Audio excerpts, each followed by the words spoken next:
Hi, I'm Terry Moore with the Unified Path. Welcome. Very glad you found us here. Question is, what is the Unified Path? Well, we have a white paper on that topic, and this is going to be a reading, which is 45 minutes long, of that white paper that answers those questions. You can listen to it here, or you can download it from our site, unifiedpath.com. Enjoy. The Unified Path, engaging the whole you. Who is the Unified Path for? The purpose of the spiritual life is to connect the seeker with the transcendent. But many find their own spiritual practice to be ineffective, frustrating, or unsatisfying.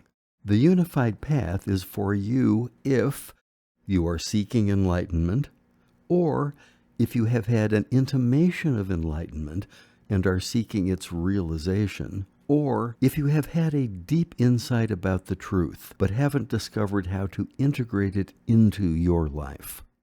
If you are seeking enlightenment, this method will provide you with time-tested tools that have served seekers for millennia, and that boost and enhance inquiry into your true nature. If you have had an intimation of the truth, this practice will deepen and clarify your insight. Finally, if you feel your insight is only partial and excludes most of the rest of your life, this practice will help pull the whole of you into that clarity. The more integrated you are, the more facilitated is your insight. Introduction. This document begins by explaining why the Unified Path is needed and how I came to this conclusion.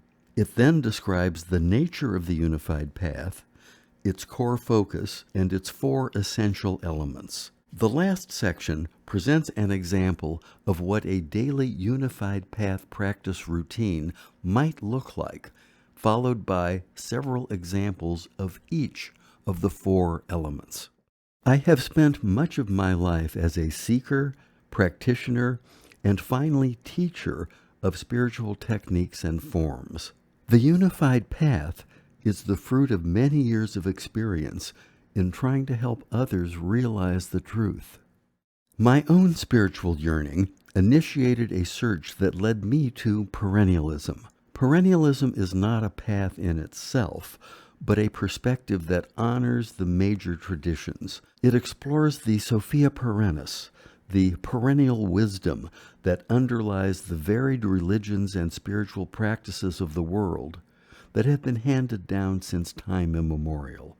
Frithjof Schuon, in his book The Transcendent Unity of Religions, explains the existence of many religions by describing the truth, that is, reality, God, the One, the Self, as clear light that is refracted by a prism into different colors. These different colors represent the different religions and spiritual schools. Those who live in one particular color, say blue, can know for certain that following blue back to its source will lead them to the final ultimate truth, as confirmed by all of the saints and sages in the history of blue. The people who live in red have the same certainty, attested to by a similar legacy. However, red and blue are different traditions with different histories and often different languages. Red and blue often don't get along, as they are each certain about the truth and efficacy of their own color, and doubtful about the other color and the people who follow it. Perennialism is the perspective from which one can look across the spectrum and see the similarities between the different colors and understand how they all lead back to the pure, clear light of God, the truth, the One. My little group of spiritual seekers and I were dazzled by perennialism, which affirmed the truth and common core of all religions. During this time, I remarked, quote, "How clever of God to hide the truth in religion. Who would think to look for it there?" We read all of the perennialist books we could find, and we were particularly enamored of the works of Frithjof Schuon, René Guénon, Ananda Coomaraswamy, and Syed Hossein Nasr. These authors are representatives of traditionalism, which affirms the truth of all religions but requires that each of its adherents practice one of the traditional forms. So we looked at many traditional religions.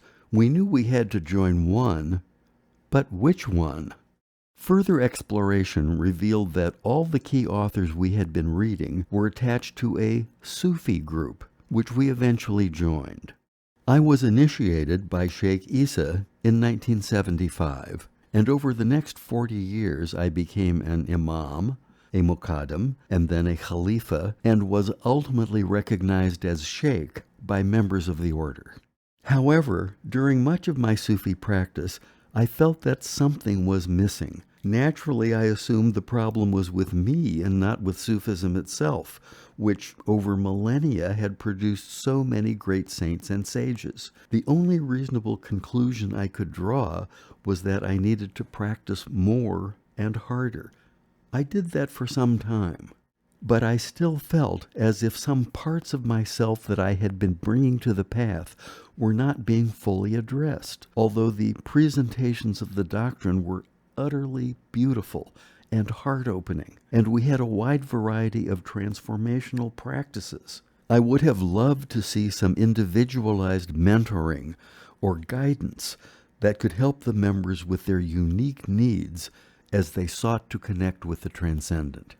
Some Sufi orders do have such guidance, but ours did not. Also, I felt that our practices were missing immediacy and inner intimacy. The rituals could become dry and mechanical, and I felt the lack of a direct method of connection to the divine. I consulted with several of my friends in my Sufi order, whom I considered to be experienced and wise, and I discovered that they too felt their practice was ineffective and was not engaging the deepest part of themselves. They too had begun to look outside our order for more freshness, a more direct connection to the transcendent, and better guidance and interior instruction. One close friend, an Orthodox Christian, who was a senior member and teacher in our greater circle, had turned to the Fourth Way and the works of G.I. Gurdjieff for additional insight and instruction. I had known of the Fourth Way for a long time and had always thought it was interesting, but for several reasons had concluded it was not for me. Then another close friend and senior member of my Sufi community suggested that I look at something called the direct path. Not only did the direct path not oppose any of the things that I had come to believe about the truth and the path to it, but it actually brought parts of my own Sufi practice into life.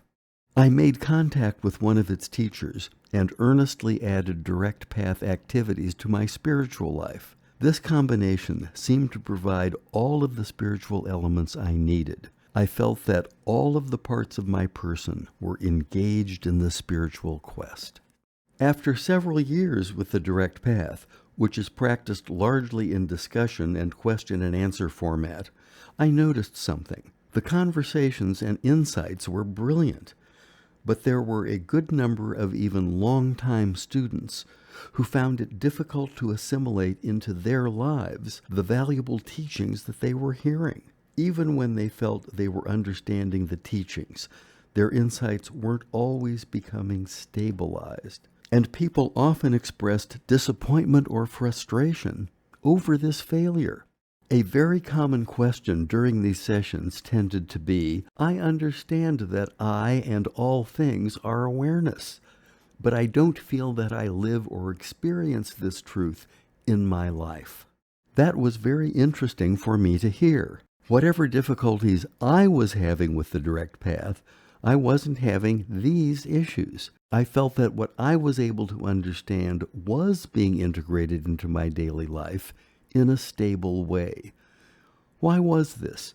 I concluded that this stability was being facilitated by the very same Sufi practices I had done for decades and continued to do. These are time-tested spiritual practices that have beneficial spiritual and psychological effects even when they don't produce direct contact with the transcendent. I began to wonder whether the student's disappointment was another case of spiritual engagement that wasn't addressing the whole person. I began to think back to the perennialism that had drawn me into spirituality in the first place. It seemed to me that the problem was not a matter of whether the path was traditional or modern, but rather whether the path was complete. I began to think more and more about the elements of a holistic spiritual life. Just what would it mean for a path to engage the whole person? We bring our body, mind, heart, and soul to our spirituality. I will say a lot more about these aspects of ourselves in a moment. For now, though, it seems clear that not every spiritual activity addresses all the aspects of ourselves to the same extent. Some activities are weighted towards one aspect or another. For example, stacking boxes and cans at the soup kitchen involves the body more than the mind, whereas studying a holy text involves the mind more than the body. I have come to think that an optimal path would have a choice of activities that wouldn't leave out any part of what we bring to it. As I began to think about the parts of the person and the vast variety of spiritual practices offered by both traditional and modern paths, I noticed that these tended to cluster around or align themselves to the four parts or aspects of the person: body, mind, heart, and soul. And this alignment is what allows for holism and balance in our spiritual life. This holism is the core of my own work, which I am calling the unified path. It is like perennialism in that it is not a replacement for any path. Instead, the unified path functions more like a perspective. Its guiding insight is that the most effective spiritual life addresses the whole person. The practices and elements that help us may not come from the same path. For example, I discovered that I myself needed two different paths to supply the optimal balance. You too may notice that you have needed more than one source for your spiritual activities. This is how we engage the whole person. What is the unified path? The unified path is a practical methodology of spiritual growth whose objective is to open the practitioner to the divine through the use of four keys that engage the whole person: body, mind, heart, and soul. The four keys of the unified path, which are present in every authentic religious tradition, are ritual for the body, doctrine for the mind, devotion for the heart, and meditation for the soul. These four keys are fitted to the four elements of the human person, but it is not enough for a key to fit in the lock.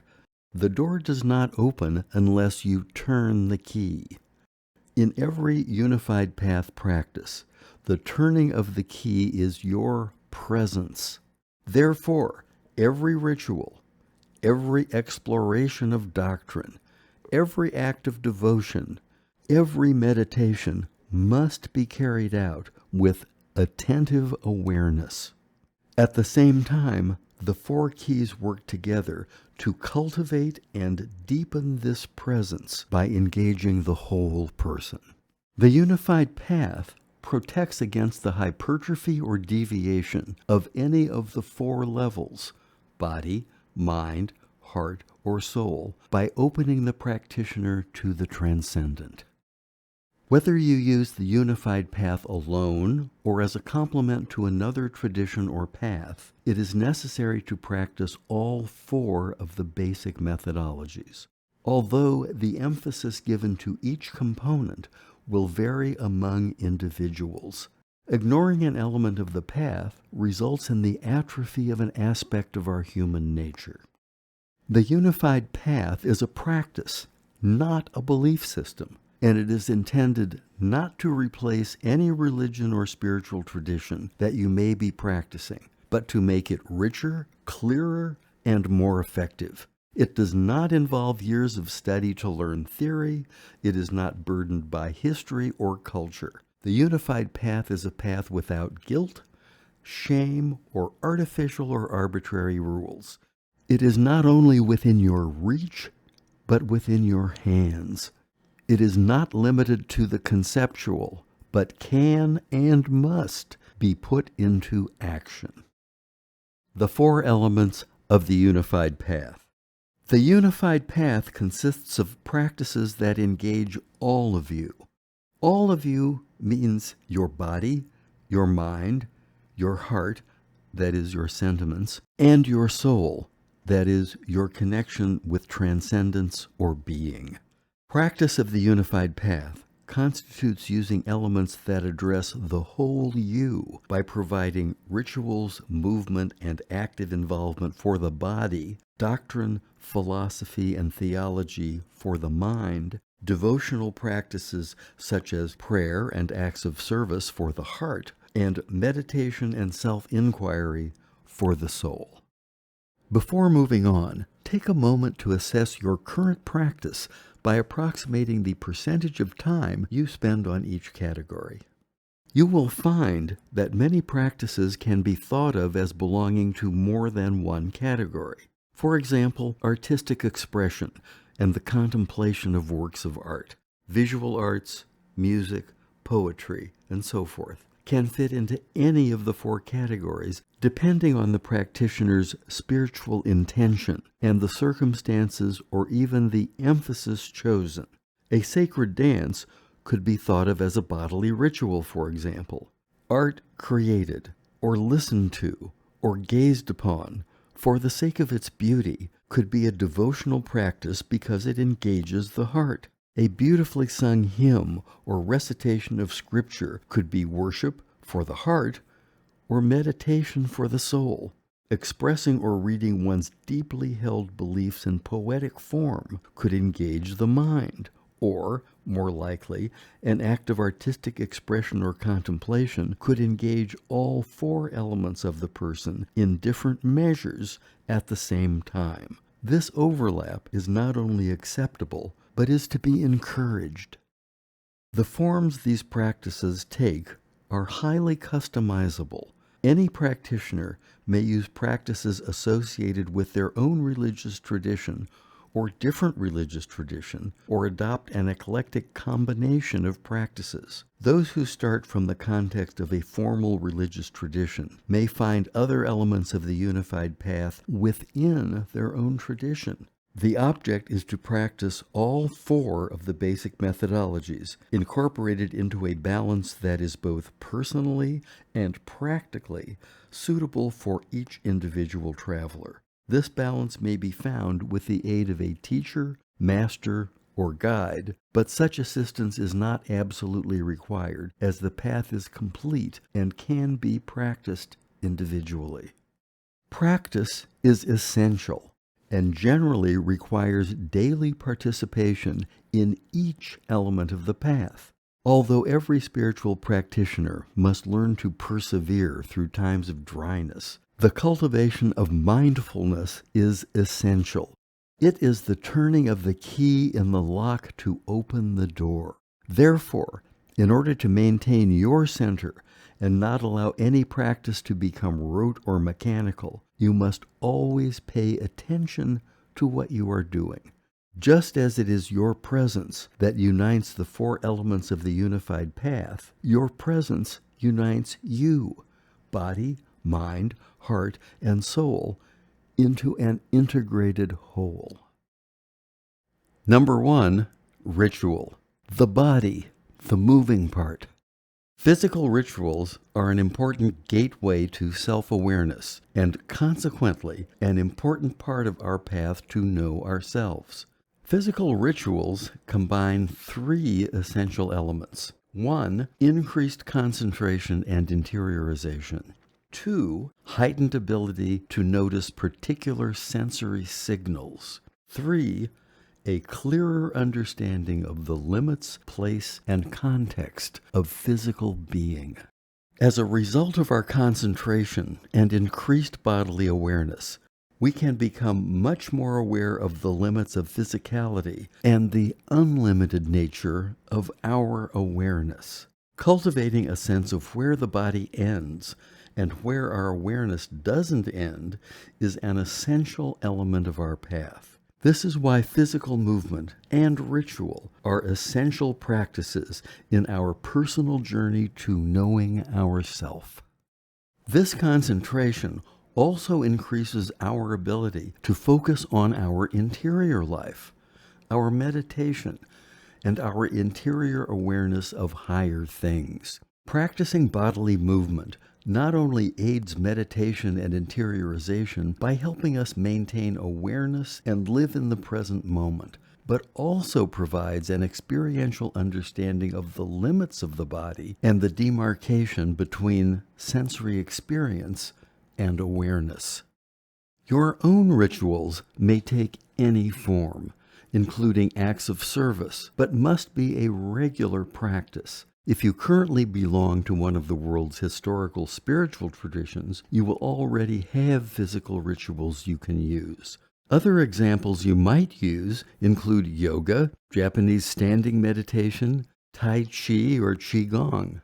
Learning martial arts or dance can be included in this category, as well as other physical and spiritual practices.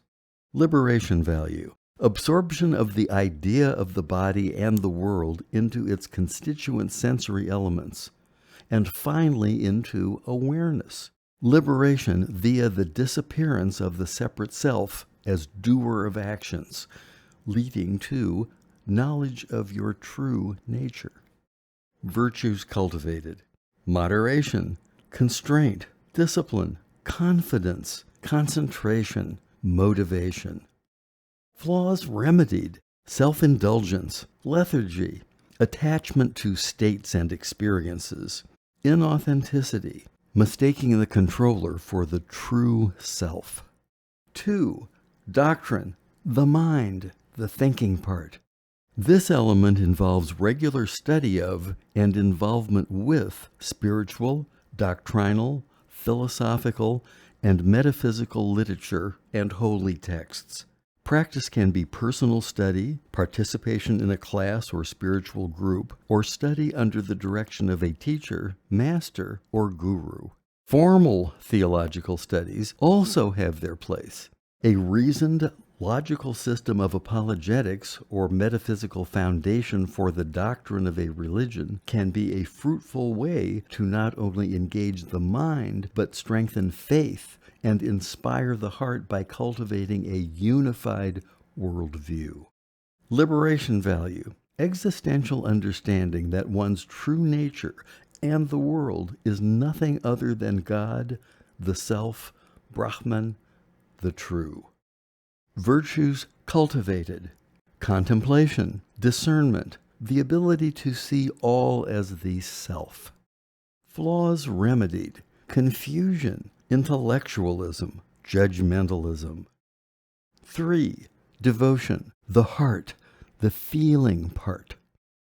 This element engages the heart in love of the other, both other human persons and the transcendent or higher power. This higher power may take a particular form, even a personality or figure given to you by your own tradition. These particularities are seen as both symbolic and practical, as there is always a continuity of essence between the symbol and that which is symbolized. Acts of devotion can be prayers offered to the transcendent. These are very personal and should be chosen according to what resonates with you. This is about creating moments of connection. It is not simply an acknowledgement or understanding of that which is greater than us, but a loving contemplation of it. Acts of devotion can also be love and service offered to our fellow creatures. Such acts directed at the group, the community, and the world are indispensable because of their impact on ego erosion in the individual and spiritual support for one's community and fellow travelers. Devotion to the other is immensely helpful in its ability to reduce the sense of the individual I, or separate self, which is, of course, the root of our delusion of the world and of ourselves. It is important here to make your act of love towards your fellow creature personal so that it is an encounter with an other. Sending a large contribution to a worthy organization, for example, will not have the same transformative power as helping someone you know personally. Get curious about the people around you. Helping a beggar with their next meal is more powerful than supporting an abstract cause in which you are not involved immediately and personally. Charity is a key virtue in every spiritual tradition because it is good for all, but it must be active. Make active giving of yourself part of your life, and be sure to seek out those who are in need, not only financially, but also socially. Embrace the lonely, the marginalized, and the isolated. If the community you surround yourself with consists only of like-minded people, people with personalities you find attractive, and people of the same social status, that community may serve only to reinforce your ego, not help you dissolve it. Liberation value aids in the erosion of the ego and fosters the disappearance of the separate self. Virtues cultivated: selflessness, generosity, morality, sense of duty, motivation and energy to do good, joy, gratitude. Flaws remedied: selfishness, lack of focus, dissipation, resentment, grim determination, egotism and egotistical motives. 4. Meditation, the soul, the being part. This element encompasses the practice of presence as well as personal inquiry and guided introspection, in response to the human need to understand oneself and the context of one's existence. It focuses on finding the one beneath the many, the self beneath the ego, and pure awareness beneath perceptions, thoughts, and emotions. By overcoming our illusions about ourselves and the world, we get in touch with being and the transcendent. Meditation and inquiry discover and verify pure consciousness through your own experience, and not just as doctrine or theory or as mediated by the experience of others. Without this activity, much of the impetus for working a path is lost, as it is necessary to nourish the instinctive and intuitive interior understanding that there is a greater or whole of which we are a part and that we aspire to know personally. Liberation value helps erase separativity by merging the sense of separate self into the boundlessness of the absolute, the Lord, the true. Virtues cultivated: mental stabilization, focus, clarity, connectedness to being. Flaws remedied: distraction, dullness, dependence on conceptual elaboration, passivity, attachment to highs. A sample daily unified path routine. Here is an example of what a simple day might look like. This example does not incorporate components from any particular tradition, religion, or other spiritual practice, but you can enrich it with your own preferences, traditional practices, or similar elements from other teachings and practices. 1. Ritual, something physical. Not just a physical act, but an intentional act that is conscious and mindful. This can be combined with, but should not be confused with, other elements of the path, such as meditation or prayer. The focus here is on your physical being and welcoming your body into the equation. Your body is a physical tool that needs to be tuned and synchronized with the rest of your life and your quest to know the true. This is a regular daily practice in using your body to stay awake to the present moment. This can be as simple as drinking a glass of water while thinking, I am clearing my body and my attention. As I feel the goodness of the water nourishing my body, I turn my thoughts to nourishing my mind. As my body is hungry for this water, my spirit is hungry for this connection to the transcendent. Other options might be standing, stretching, Japanese 7-second power breath rituals, ritual dance, Chinese swimming dragon, Tai Chi, martial arts, and so forth. Volunteer work, especially with a physical component. These physical rituals can be simple or complex. What is important here is that they are a regular, scheduled part of your day, and that they are done with as much presence and mindfulness as you can bring to them. 2. Doctrine, daily interiorizing. Meditative reading or recitation of a sacred text, participation in a theological study group, spiritual or exegetical reading. 3. Devotion, get up and connect. Start your day with your own acknowledgement of the transcendent and the beautiful, and the higher and the greater, regardless of how you name it or personify it. Bring to mind and affirm your love for anything you are devoted to, such as religion or family. Contemplative reading or recitation of a sacred text that focuses not on discursive understanding, but on gazing at the beloved. Personal involvement in an important activity or cause. Hosting a regular event or service, perhaps a gathering, a dinner, a celebration for friends or community. Any activity that is of benefit to your spiritual community, or, in the absence of a spiritual community, an activity that benefits your community at large. 4. Meditation, connecting with the transcendent. Meditation, invocation, or celebration. I choose to connect to the transcendent and welcome transcendence into my life in all its aspects and glory, to inform and inspire my life and my choices this day. I welcome this day of celebration, and it will be good because I am connected to all and everything.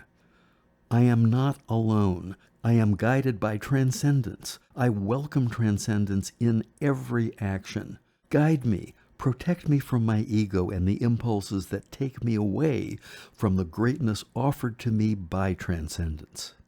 Self-awareness exercises aimed at finding the limits of what we think we know in contrast to our actual experience of the world. Entering, becoming one exercise, done on the back, looking up, eyes closed, looking up to the transcendent and freedom. Additional resources and further examples of practicing the 4 elements of the unified path. 1. Ritual, movement, and service. Pranayama, or other breathing exercises. These exercises focus on controlling one's breath and can help calm the mind and increase awareness of one's physical and emotional state. Sun salutations, also known as Surya Namaskar. This is a set of 12 yoga postures that are linked together and performed in sequence. Each posture is coordinated with the breath, and this practice can help promote mindfulness, body awareness, and a sense of grounding. Breath awareness. Close your eyes and focus on your breath. Observe how it feels as it enters and exits your body.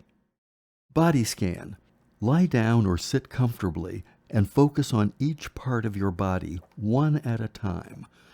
Notice any sensations, tightness, or discomfort. Mindful movement. Practice slow and deliberate movements, like a slow sun salutation, while paying attention to how your body feels in each pose. Chakra meditation. Focus on the energy centers in your body. starting with the root chakra and working your way up through the crown chakra. Mindful eating. Pay attention to the taste, texture, and smell of your food, and notice how it affects your body and mood. Body language awareness.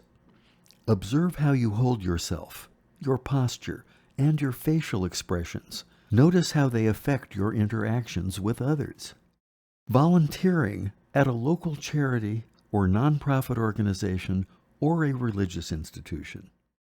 Helping an elderly neighbor with their groceries or their yard work.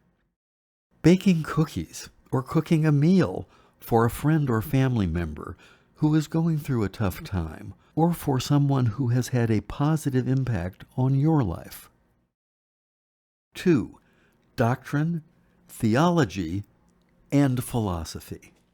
A useful model system for this is Lectio Divina. Although the original context is Christian, the process can be used with any wisdom literature or art. This is a 5-step process. Step 1. Reading. Read a passage slowly and carefully. Listen to what is being stated. Step 2. Meditation. Think deeply or dwell upon the spiritual reality within the text. Step 3. Prayer or recitation of the text. This has been compared to tasting your food before swallowing. Recite the text as if you are having a personal conversation with the transcendent. Step 4. Contemplation. Stop thinking about it. Clear your mind and rest in the clear and perfect presence you find between the words and the ideas. Be at rest in this presence. Step 5. Action. Go about your day and try to carry this knowledge, feeling, presence with you. There are many sources of wisdom literature. Here are some of the major ones. Sacred texts: the Bible, the Bhagavad Gita, the Tao Te Ching, the Quran, the Dhammapada, the Yoga Sutras of Patanjali, the Zohar. Current inspirational writers and teachers. The works of Greg Good, including Standing as Awareness and The Direct Path, A User's Guide. The books of John Klein, including I Am and The Ease of Being.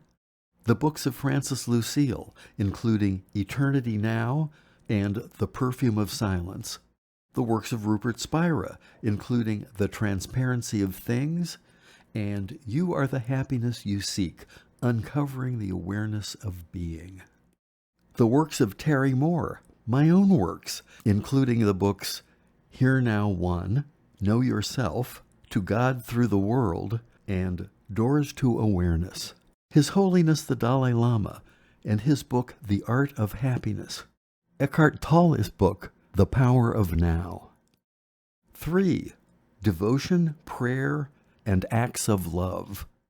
Daily prayer and meditation. Attending religious services and ceremonies, fasting or abstaining from certain foods or activities, participating in religious retreats or pilgrimages, creating and maintaining an altar or sacred space in the home, singing hymns and devotional songs, keeping a gratitude journal or making lists of the things for which you are grateful, babysitting for a friend in need of some time to themselves, writing a thank you note to someone who has been particularly helpful to you, walking a neighbor's dog or pet sitting while they're out of town, helping organize a local community event or fundraiser, giving someone a compliment or offering words of encouragement when they need it, verbally expressing your appreciation to someone in person, over the phone, or through a video chat, making a handmade gift for someone to show your gratitude and care,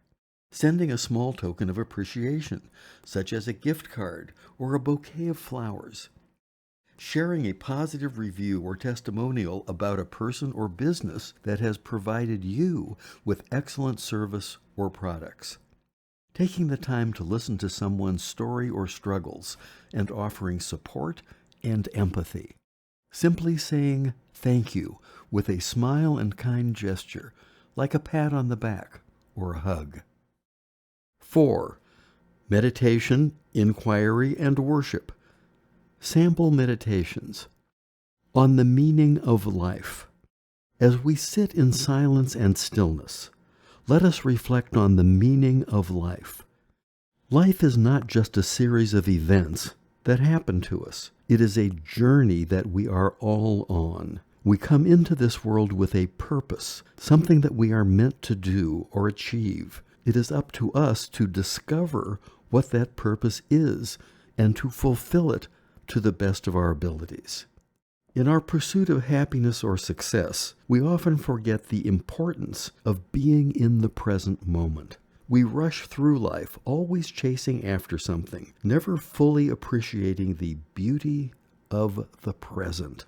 But the true beauty of life lies in the small moments, the simple pleasures that we often overlook. It is in the warm sunshine on our skin, the sound of laughter, the taste of good food, and the embrace of a loved one. Life is not just about achieving goals, but also about the relationships we build, the love we share, and the memories we create.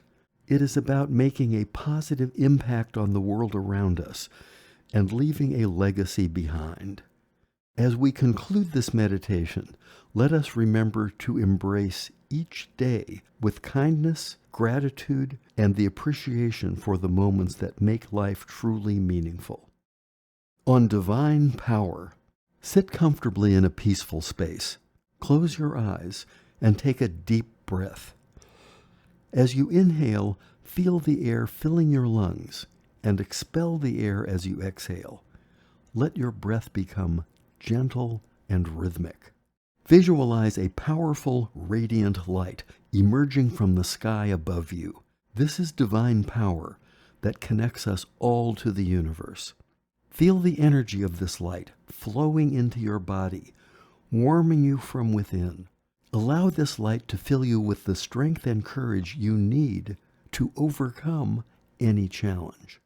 As you feel the divine power within you, allow yourself to release any tension or anxiety that no longer serves you.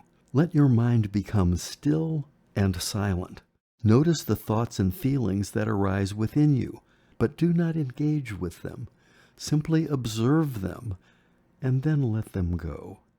Allow yourself to connect with the divine power within you. Feel the energy moving through your body like a river, flowing with grace, ease, and strength.